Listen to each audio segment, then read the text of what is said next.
우리 오늘 청소년들과 함께 예배를 드리는데요. 여러분, 그 이기고도 지는 싸움이라 여러분의 공부나 입시나 건강 등에서 다 이루어도 그것은 작은 일이라고 해요. 작은 일이고 이루고 주저앉아 있으면 흘러 떠내려가지만 지금부터 큰일인 구원으로 인생의 목적이 바뀌면 아무리 지고도 이기는 싸움이 되는 줄 믿습니다. 구원은 너무나 큰 선물이라 그 선물을 여러분이 받기를 간절히 소원합니다. 오늘 말씀을 통해 여러분이 가지고 있는 이 작은 기름 한 그릇 가지고 하나님께서 큰일, 구원의 기적이 이제 일어나게 하실 줄 믿습니다. 기름 한 그릇의 기적은 어떻게 일어나겠습니까?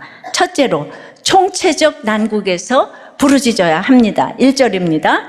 선지자의 제자들의 아내 중에 한 여인이 엘리사에게 부르짖어 이르되 당신의 종 나의 남편이 이미 죽었는데 당신의 종이 여호와를 경외하는 줄을 당신이 아시는 바니이다. 이제 빚준 사람이 와서 나의 두 아이를 데려가 그의 종을 삼고자 하나이다 하니 이제 그 선지생도의 아내가 자기 남편이 빚을 남기고 죽었는데 그 빚을 갚지 못해서 빚준 사람이 자신의 두 아들을 종으로 삼고자 한다는 거예요. 이제 당시 율법에 의하면은 채무자가 빚을 갚지 못할 경우는 그 자녀를 6년간 이렇게 종으로 삼을 수 있었어요. 그러니까 이게 그 당시 법으로는 맞아요. 법으로야 정당한 일이라고 해도 당신의 종이 여호와를 경외한 줄을 당신이 아시는 바이다 라는 여인의 말에서도 알 수 있듯이 여인의 남편은 엘리사도 인정할 만큼 하나님께 아주 헌신한 종이었어요. 여러 의견이 있지만 역사가 이제 요세푸스에 의하면은 이 사람은 열왕기상 18장에 나오는 오바댜라고도 이렇게 합니다. 18장 3절에 아합 시절에 왕국 맡은 자이고 이 오바댜는 여호와를 지극히 경외하는 자라고 했어요. 4절에도 이세벨이 선지자들을 멸할 때에 선지자 100명을 가지고 50명씩 굴에 숨기고 떡과 물을 먹였다고 합니다. 그 무서운 핍박 밑에서 이렇게 헌신을 한 거예요. 근데 그토록 열심히 하나님을 섬긴 결론이 본인은 졸지에 죽고 가정은 빚더미에 앉아 자식이 종으로 끌려갈 판국인 거예요. 옛날의 과부는 지금보다 이제 1000% 더 고난인데 전혀 경제력을 가질 수가 없는 거예요. 그야말로 어찌하여가 터져나오지 않겠습니까? 그런데 이런 때 왕이 있으면 뭐합니까? 왕이 도와줍니까? 특별히 공평과 정의가 사라진 시대에 누가 어떻게 도와줍니까? 이 사람이 오베다가 맞다면 그는 엘리야와 바알 선지자들 사이에 벌어진 이 갈멜산 대결 후에 엘리야의 제자가 된 것 같아요. 선지자를 100명을 먹일 재산이면 대단한 재산가이지만 이세벨에게 멸문죄를 지금 당했다고 그랬잖아요. 그러니까 남은 것이 없는 거예요. 그러면 힘든 이때 누가 도와줍니까? 여러분이 너무 힘들 때 누가 도와주죠? 우리는 대통령만 바뀌면 잘 살 것 같아요. 그래서 이혼 안 했나요? 죽고 싶은 우울증을 대통령이 바뀌어서 고쳤나요? 그래서 하나님만 의지하고 부르라고 하지만은 그것이 너무 안 되는 거예요. 여러분 남편만 바뀌면 아내만 바뀌면 그럼 해결이 되나요? 근데 우리는 왕을 너무 좋아해요. 내가 원하는 왕은 자녀로 돈으로 이렇게 끊임없이 모습을 달리하며 찾아옵니다. 나의 왕이 나를 살린다고 부지런히 사활을 걸며 착각의 함정에 빠져서 부지런히 지금 살아요. 열왕기하 3장까지도 그렇지만 북이스라엘 왕들은 아무도 하나님을 경외하지 않아요. 3장에 나온 여호람 왕도 자기 혼자 전쟁 다 일으키고 나서 물이 없으니까 백성을 구해주기는커녕 하나님 탓, 남 탓을 하는 거예요. 백성들은 그냥 늘 그전에 보면 이웃나라같이 홍해바다에서 건짐을 받았는데도 그건 다 잊어버리고 우리도 왕이 있으면 잘 살 것 같은 거예요. 왕을 달라고 해서 그렇게 세워진 그 왕들은 한결같이 악을 행하고 백성을 괴롭히는 왕들로 지금 이어지고 있는 거예요. 특히 북이스라엘의 왕들은 한 사람도 회개를 하지 않았어요. 그러므로 모든 것을 가지고 스펙도 좋은 여호람 왕은 이긴 것 같으나 진싸움을 했어요. 회개하지 않고 갔기 때문에 어디로 갔겠어요? 그는 자기가 잘나 하나님께 묻지 않거든요.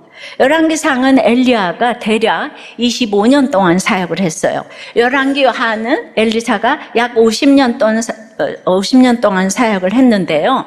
이 두 선지자가 주전 9세기에 4분의 3이나 되는 기간 활동을 했는데, 그런데 여러분, 그런데 왜 열왕기라고 제목을 붙였을까요? 이사야, 예레미야, 에스겔서처럼 선지자 이름을 따서 엘리야서, 엘리사서라고 붙여야 되잖아요. 근데 이스라엘이 바벨론에서 70년 포로 생활을 하면서 왜 망했는지 알아야 할 때 이 책을 쓴 거예요. 너희들이 그다지도 세워달라고 한 왕들 때문에 망했다고. 그 왕들의 이름을 영원히 공개해서, 요새 죄인들은 공개하잖아요. 왕 좋아하지 말라고 열왕기로 제목을 붙인 거예요. 이들은 이 세상에서 이긴 것 같으나 진 싸움을 했다는 것이에요. 이때 이 악한 왕들이 치리하는 이때 이 백성을 도와주는 사람은 왕이 아니라 바로 선지자 엘리야나 엘리사였어요. 인간의 왕들은 악한데 하나님은 이런 악한 왕도 끝까지 사랑하신다는 거예요. 안 돌아와도 끝까지 사랑하신다는 거예요. 그래서 회개 안 하는 이 북이스라엘의 대선지자가 둘이나 있는 거예요. 유다보다도 이 북이스라엘에.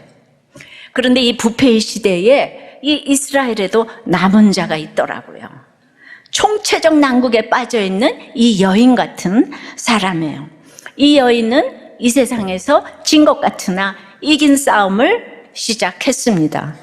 그것은 엘리사에게 부르짖기 위해서 왔다는 것부터 대상을 제대로 찾은 거죠. 그녀가 과부이건 소외받는 자이건 하나님을 경외하는 자들은 서로 딱 알아봐요. 그리고 하나님을 경외하는 것에 대해서 당당합니다. 이 부르짖어의 원형 차크는 천둥처럼 소리나다요. 이건 출애굽기 3장 7절에 애굽에서 종살이하던 이스라엘 백성들의 부르짖음도 같은 단어예요. 그토록 이 과부의 상황이 너무나 절망적이었음을 보여줍니다. 이번에 청소년 여러분들이 천둥 소리처럼 기도하기 위해 제가 방언을 받기를 간절히 바랐어요. 그러니까 뭔가 하나님이 계시다는 징표를 방언으로라도 받으라고요. 그랬더니 목사님이 받으시더만요. 예. 우리들 교회는 이래요. 물론 이제 받은 아이들도 있어요. 예. 이스라엘을 지킨 사람은 바로 이 왕이 아니라 이런 고난받은 한 여인이에요. 사무엘 때도 엘리 제사장은 너무 부패했지만 고난받는 한나 때문에 이스라엘 교회를 지킨 줄 믿습니다. 여러분의 고난에서 이렇게 부르짖으면 하잘 것 없는 찌질함이 아니라 나와 우리 가정과 교회와 나라를 지켜준다고 생각합니다. 환난 당하고 원통하고 빚진 자 400명이 다윗 왕국을 지켰어요. 하나님께 묻지 않는 이 잘난 여호람 왕과 너무 대비되지 않나요? 그래도 여러분들 왕이 너무 좋지요? BTS가 좋고, 그죠? 이 통곡을 들은 엘리사는 2절에 엘리사가 그에게 이르되 내가 너를 위하여 어떻게 하랴? 내 집에 무엇이 있는지 내게 말하라. 그가 이르되 계집종의 집에 기름 한 그릇 외에는 아무것도 없나이다 하니 엘리사가 내가 도와주겠어요. 그러지 않고요. 내가 너를 위하여 어떻게 하랴? 내 집에 무엇이 있는지 내게 말하라. 그러니까 호랑이에 잡혀가도 정신을 차리고 think를 해보라는 거예요.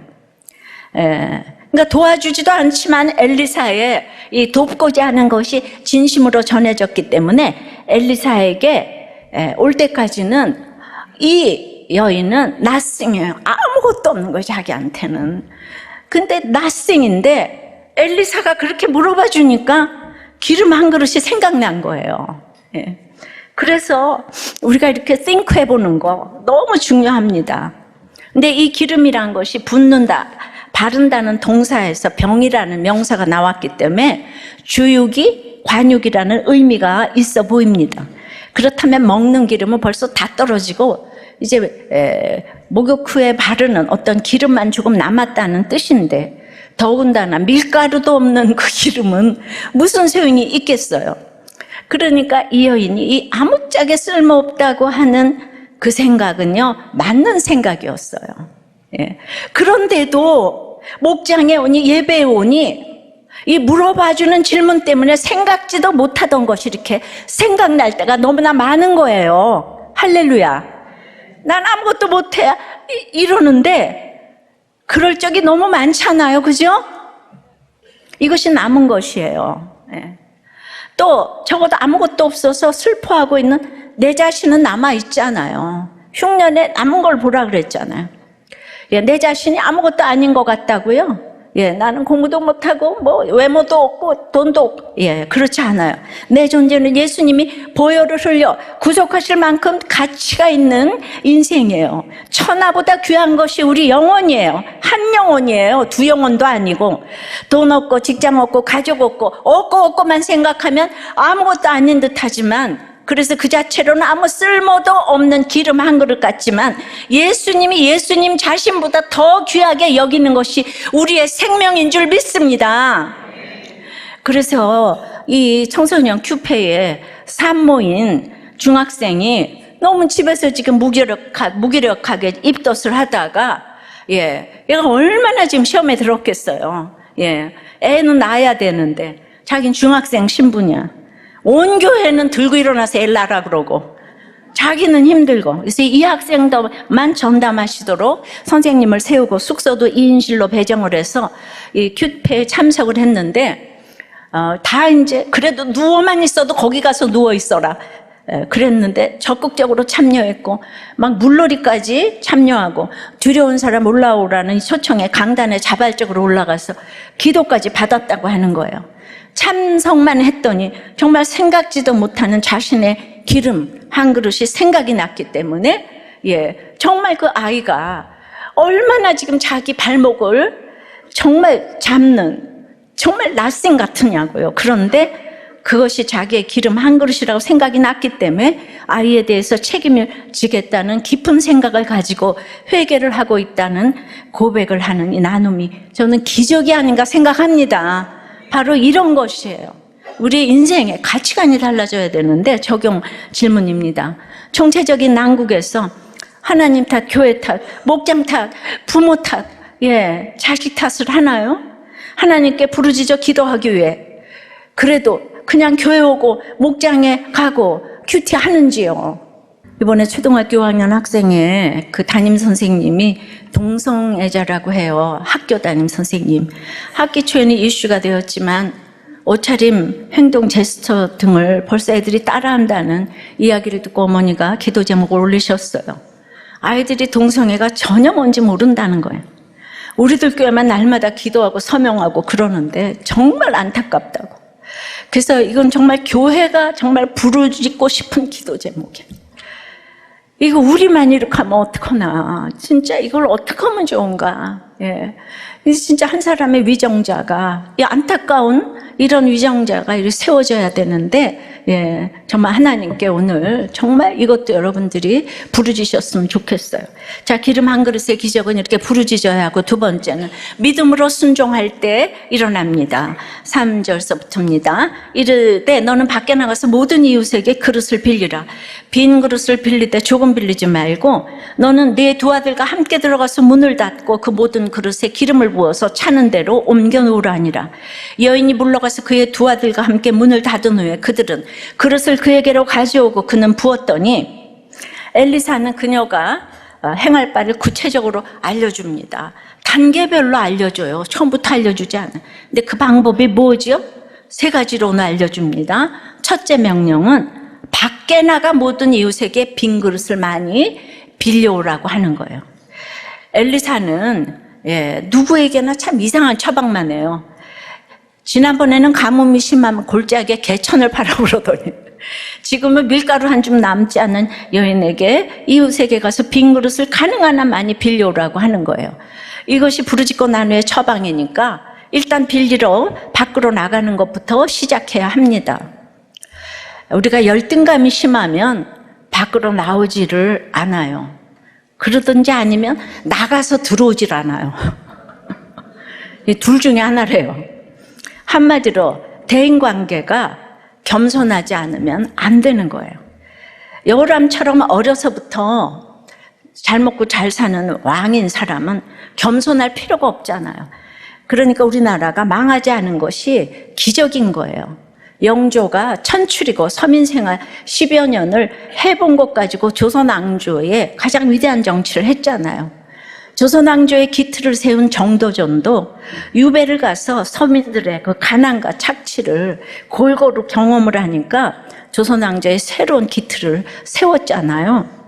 그러니까 어려서 고난과 남에게 아쉬운 소리를 해보는 것이 금보다도 더 귀하네, 이렇게 되는 거예요. 여러분, 이거 다 논술에 나오니까 잘 들어요. 이거 금보다도 귀한 얘기예요. 여러분, 예를 들 때 정도전, 영조 이렇게 예를 들어봐요. 붙어. 그래서 내가 면접이란 책을 썼잖아요. 우리 학생들이 다 그래서 붙었다니까. 그릇을 빌리러 가라는 처방은 가장 사랑하는 처방이었죠. 항상 자기가 할 수 있는 것에서부터 시작해야 해요. 갑자기 하늘에서 돈이 뚝 떨어지고 공부를 못하다가 1등을 하고 그렇게 근거 없이 기적을 베푸시는 것이 아니에요. 내가 할 수 있는 것부터 시작하는 것이 기적이에요. 현실을 부정하는 것이 아니고 받아들이고 거기에서부터 시작하는 것이 착실한 현실로 인정하는 것이에요. 혼자서 끙끙 앓고 모든 식구들을 다 미워하고 탓을 하면서 그리고 아무것도 안 하고 있는 것이 가장 하나님의 매를 벌고 있는 비결이에요. 그러니까 지옥을 살죠. 이 여인이 밖으로 나가서 그릇을 빌리려면 자기의 가난과 과부됨을 드러내야 하잖아요. 저절로 낮아질 수밖에 없지요. 무엇보다 자존심을 버려야 하는 일입니다. 빌리러 가는 사람이 있으면 빌려주는 주인도 있어야 하는데요. 그럴 때 돕는 자의 고마움을 경험하고 사람들에 대해서 배우게 되는 거예요. 사람은 믿음의 대상도 아니지만 미움의 대상도 아니에요. 오직 사랑의 대상일 뿐이에요. 이것을 온몸으로 경험을 해야 되는 거예요. 다니면서 많은 사람에게 그릇을 빌렸기 때문에 거기서 인간론을 배우게 되는 거예요. 이 사람 저 사람. 그렇지만 겸손하게 했기 때문에 나중에 아무것도 없는 사람이었는데 잘 되면 그때 그들이 증인이 되는 거예요. 그러니까 오늘 하나님 명령하면 그거 지켜야 돼요. 자, 이제 두 번째 명령은 이제 밖으로 나갔지만 두 번째는 안으로 들어가서 문을 닫고 빌려온 모든 그릇에 기름을 부어서 채우라고 하십니다. 밖으로 나갈 때가 있으면 들어가라고 하실 때가 있는 거예요. 내가 그릇을 빌리러 가니까 설득이 되어서 빌려준 그릇이 방 안 가득히 쌓였어요. 그런데 문을 닫고 빌려온 모든 그릇에 기름을 부어서 채우라고 합니다. 황당하기가 짝이 없어요. 그러나 이 명령을 순종하지 않았다면 이 기적을 경험했겠어요? 원수를 용서하라. 황당해요. 주님이 십자가에서 죽으신 것은 가장 황당합니다. 그래도 주님의 그 순종 때문에 우리가 구원을 받았어요. 여러분들이 말도 안 되는 명령에 순종할 때 모든 가족이 구원을 받게 될 줄 믿어요. 그릇 빌리면서 내가 간증을 하니까 그들이 불쌍히 여기고 빈 그릇, 빈 마음이 되어서 빌려줬어요. 명령을 받고 나가보니까 나만 힘든 줄 알았는데 내 얘기를 솔직하게 하니까 너도 나도 자신의 얘기를 이제 할 수 있잖아요. 그러니 이제 자신도 처방받고 이 무가치한 자기 기름의 얘기를 나눴으니까 다른 사람의 그 빈 그릇에 성령의 기름을 채워달라고 기도하지 않겠습니까? 그래서 골방에 들어가서 기도했을 거예요. 제가 그야말로 시기마다 총체적인 낭북이 있는데 제 창피한 남은 그 작은 기름 얘기를 솔직하게 하니까 그렇게 될 줄 몰랐지만 사람들이 힘든 자기 얘기를 막 하더라고요. 그래서 나는 눈물을 흘리면서 하는데 그러니까 제가 뚜꾸치게 되잖아요. 나보다 막 더 힘든 얘기를 하니까. 수많은 얘기를 들었어요. 그럼 들었으면 집에 들어오면 문 닫고 들어가서 골방에서 기도가 되지 않겠어요? 또 그들을 위해서 큐티를 해야 되지 않겠어요? 기름은 성령을 의미하기도 하지요. 그 빈 마음에 성령이 임하게 해달라고 저절로 타인을 위한 기도를 하게 되는데, 그 타인의 모든 사연을 동네방네 떠들면서 기도하면 안 되죠.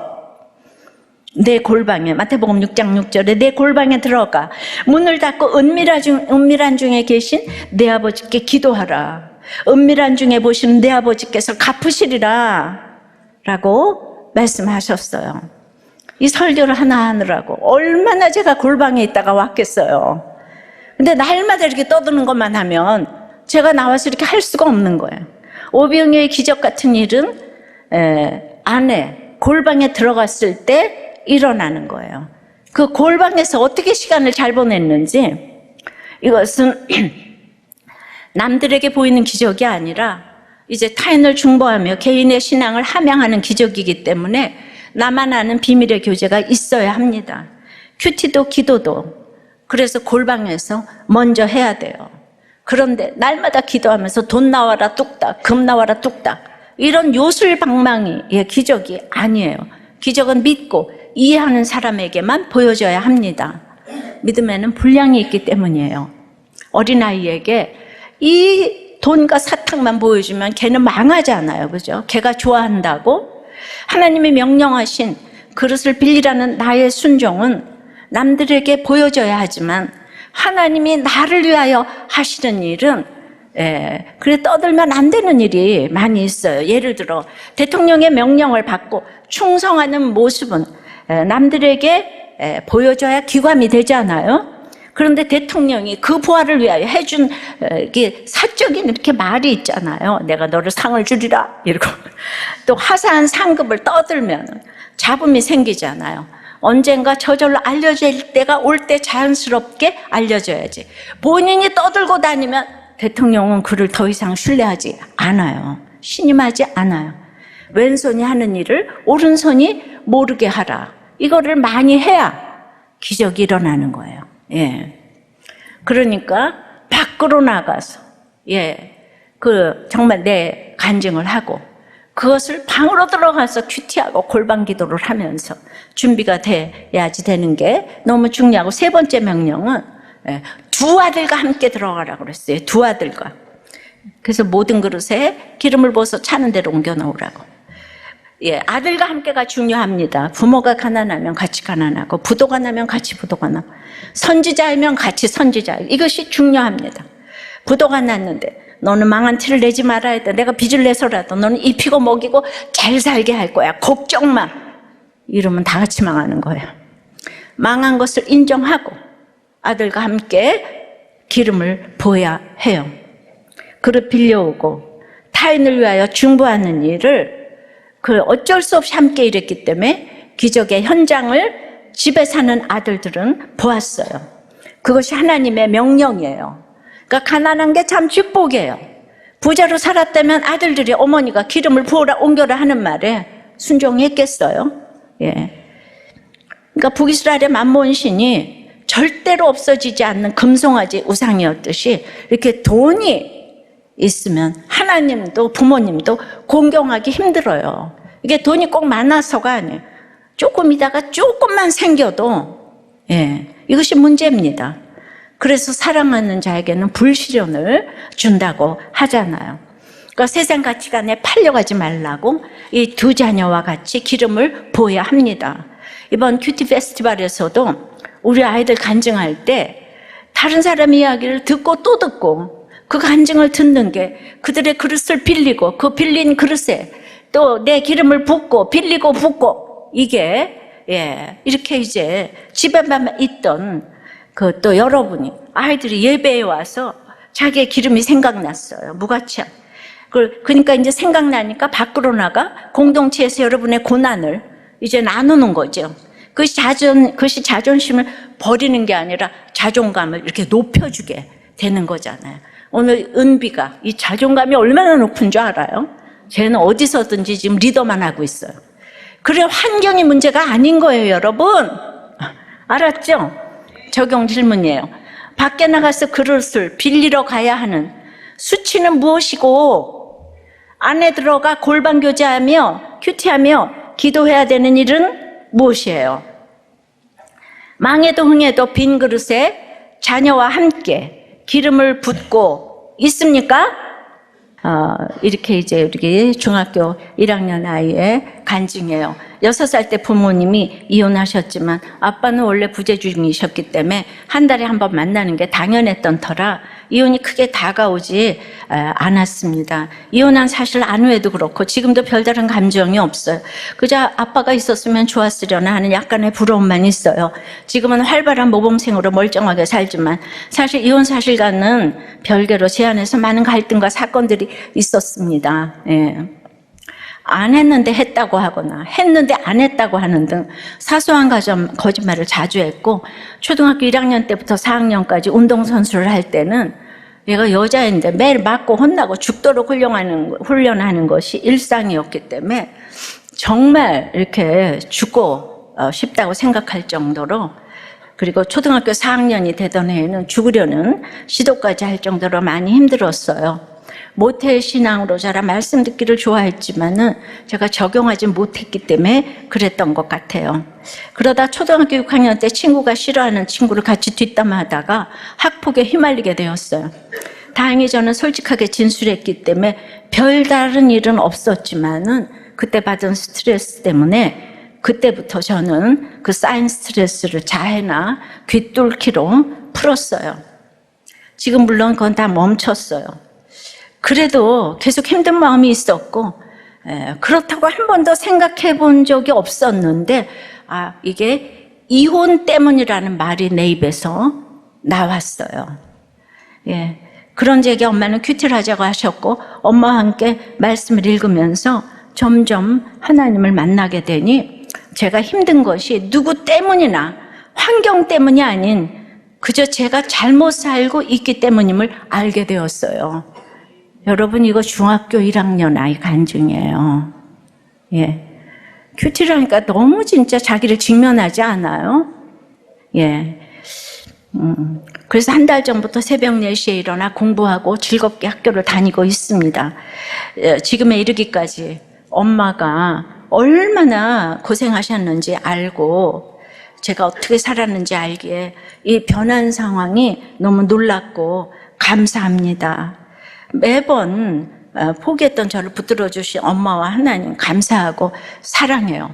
그러니까 애들이 주님을 만나면 다 이렇게 부모님께 감사를 해요. 예, 부모님도 자녀들에게 감사를 해요. 자, 기름 한 그릇의 기적은 이렇게 부르짖어야 해요. 예, 그리고 믿음으로 순종을 해야 돼요. 밖으로 나가서 간증을 해야 돼요.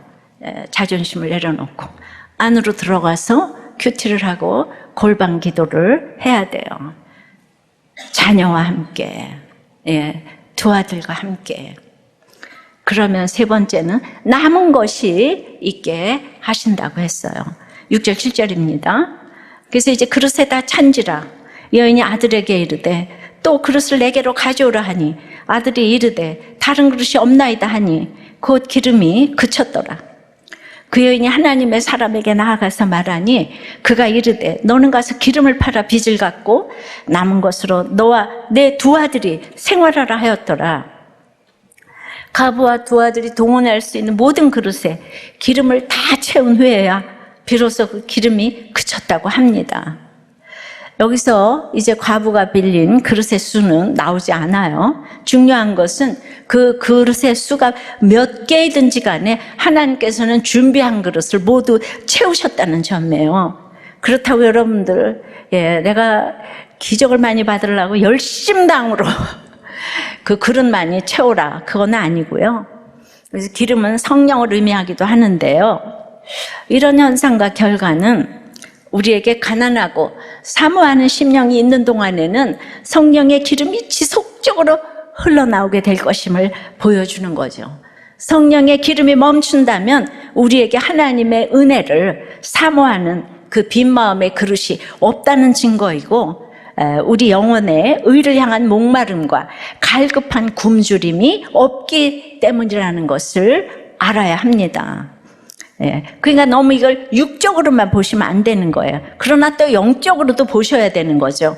항상 여기에서 영육 간의 메시지를 우리에게 주신다는 걸 아셔야 돼요.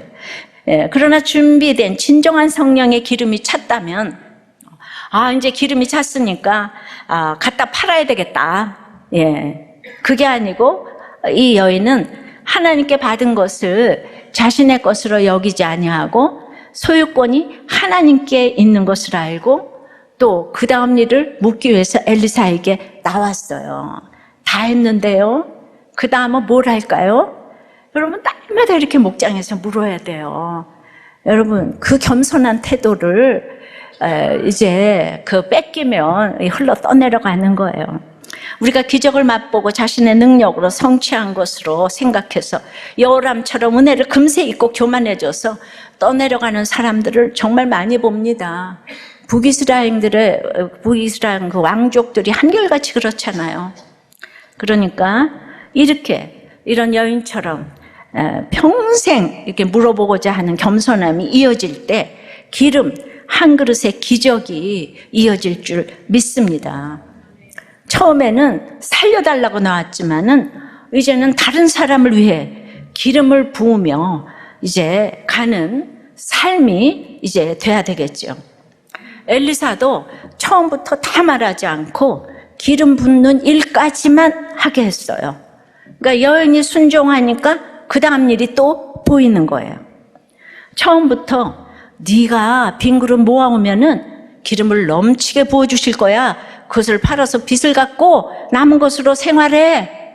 그렇게 예언하고 눈앞에서 장래에 일어날 일을 무당처럼 전한다면 그 굉장히 위험한 거예요. 우리는 큐티하면서 하루하루 살아요. 내일 일은 몰라요. 하루하루 살면 저절로 알게 해주세요. 하나님의 사람도 하나씩 인도함 받으면서 같이 가는 거예요.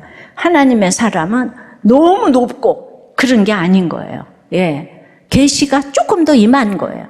예, 5절에 여인이 물러가서 그의 두 아들과 함께 문을 닫은 후에, 예, 아까 5절 다시 한번 읽어보면 원문에는 그로부터 from him, 해당하는 그런 메이토라는 단어가 함께 쓰이고 있는데요. 엘리사와 그 여인은 독립이 됐어요. 그로부터 독립되어 진행되는 그 여인의 믿음을 강조하는 거예요. 즉 이는 명령은 엘리사가 했지만은 그것을 행위로 옮기는 일은 전적으로 여인의 믿음으로 한 거라 이거예요. 하나님의 사람이 혼자 일을 다 할 수가 없어요.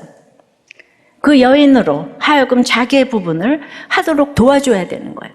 목장에서도 점쟁이처럼 여기로 가라 저기로 가라가 아니라 싱크해 보시고 생각해 보시고 다음 주일에는 여기까지 좀 해보실까요? 이렇게 해야지. 랄랄랄라. 그렇게 하시면 안 되는 거예요. 기적이 개인에게 일어날 때는 그 개인의 믿음이 깊이 관여되는 거예요. 그 믿음의 분량대로. 같은 믿음이 아니고는 사실 납득하기 어려운 명령이었잖아요. 근데 금송아지 성기는 북이스라엘에 엘리사의 말을 알아듣는 이런 믿음의 여인이 있더라는 거예요. 고난이 바가지로 있는 사람만 알아듣네요. 우리가 지금까지 왕들이 얼마나 말을 안 들었어요. 고난이 축복이에요. 우리들 교회에도 저보다 더 믿음 좋은 사람이 얼마든지 있죠.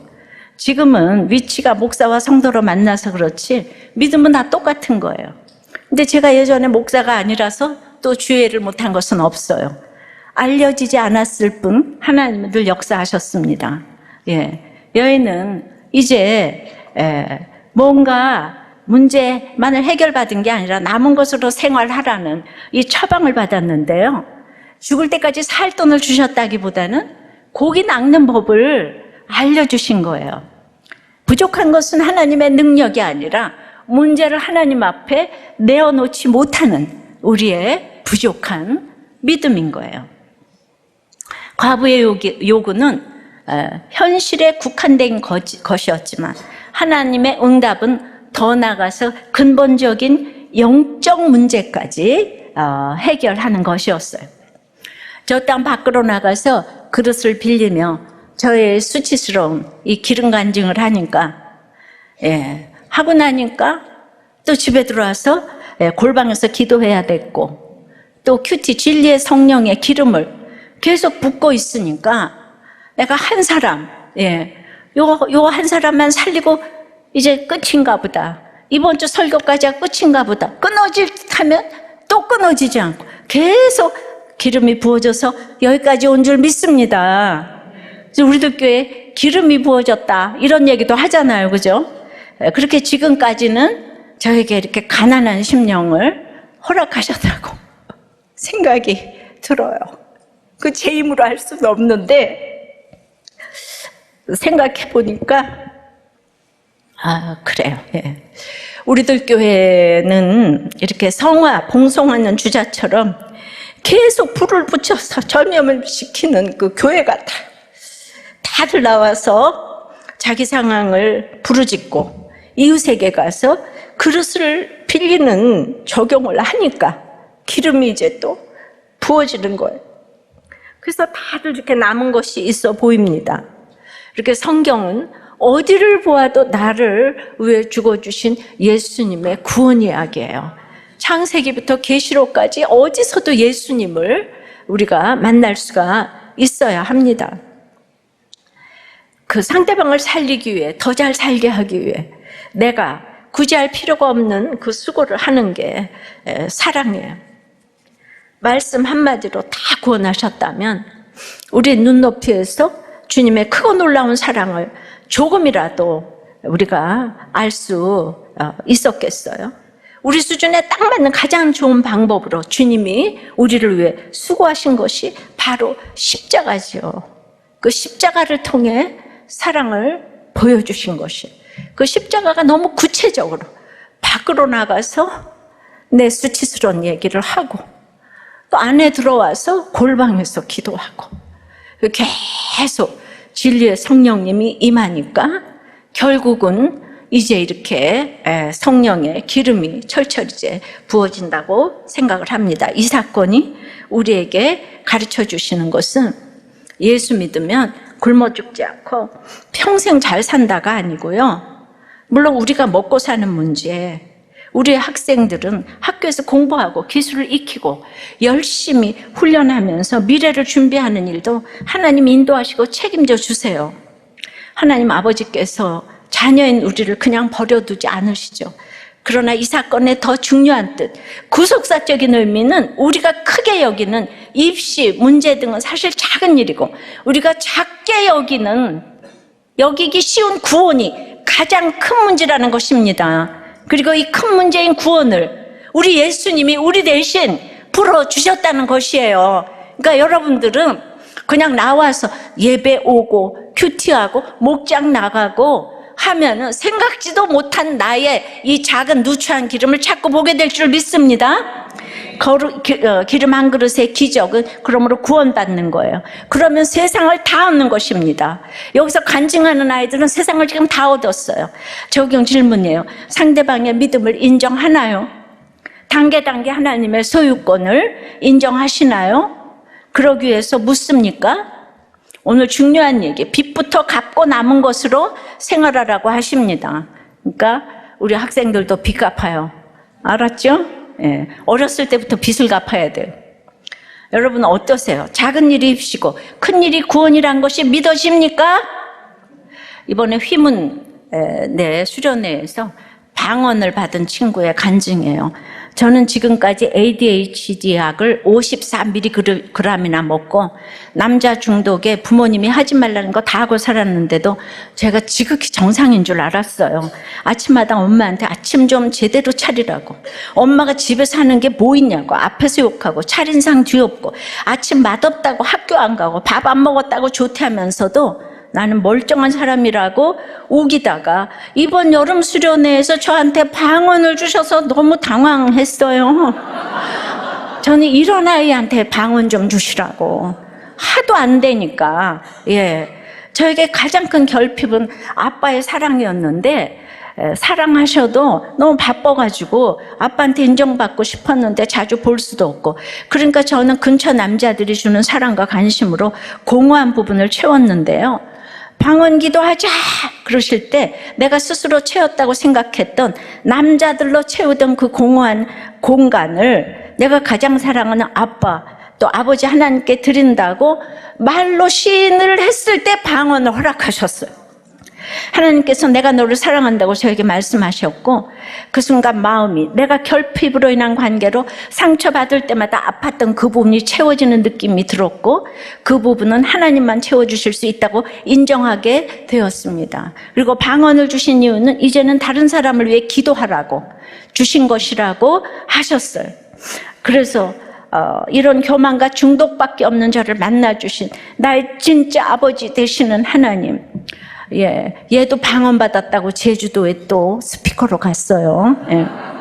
제주의 친구들에게도 제가 만난 사랑의 하나님을 꼭 보여주고 싶다고 이 집회 기도 시간에 처음으로 남을 위해서 진심으로 기도하게 되었습니다. 그렇게 기도하자 또 방언을 허락하셨어요. 태풍으로 하루 밀려 4박 5일이 된 제주 빕스의 모든 시간 동안 약을 먹는 저에게도 남의 말과 고난과 아픔을 진정으로 듣는 힘을 허락하셨습니다. AD이신 전도사님의 진행으로 굉장히 산만했지만 오히려 너무 좋고 재미있었습니다. 그리고 저를 포함해서 단 한 명도 빠짐없이 자신의 말하지 못했던 고난과 상처를 나누는 시간이 너무 은혜 받는 시간이었어요. 믿음은 들으면서 난다고 하신 대로 큐티와 친구들의 나눔을 들으니 내가 평생 함께 살아가야 할 공동체는 하나님 안에서 나누는 우리들 공동체구나라고 다시 느끼게 되었습니다. 우리가 오늘 정말 너무 형편하고 누추하고 창피한 그런 기름, 쓸모도 없는, 먹을 수도 없는, 그것을 내놓았을 때 이런 기적이 일어났잖아요. 왕실에서는 하나님을 계속 거부하고 하나님을 그렇게 능멸하고 있는데 이 밑에서 이런 운동이 일어났다는 게 정말 이거는 말씀 묵상 가정 중수 운동, 기름 한 그릇의 기적이 맞다고 생각을 합니다. 말씀해 줄게요. 기름 한 그릇의 기적은 부르짖어야 합니다. 믿음으로 순종해야 합니다. 밖으로 나가서 그릇을 빌려야 돼요. 대인관계가 회복이 돼야 돼요. 들어가서 큐티와 골방 기도를 해야 합니다. 줄 것만 있는 인생이 돼야 돼요. 세상으로 팔려가지 않도록 아이들과 함께 짐을 져야 합니다. 남은 것이 그러면 있게 하십니다. 빚 갚고 남은 것으로 살 수 있다고 해요. 이 약속을 믿으셔야 돼요. 주가 일하시기 때문이에요. 찬양하고 기도할게요.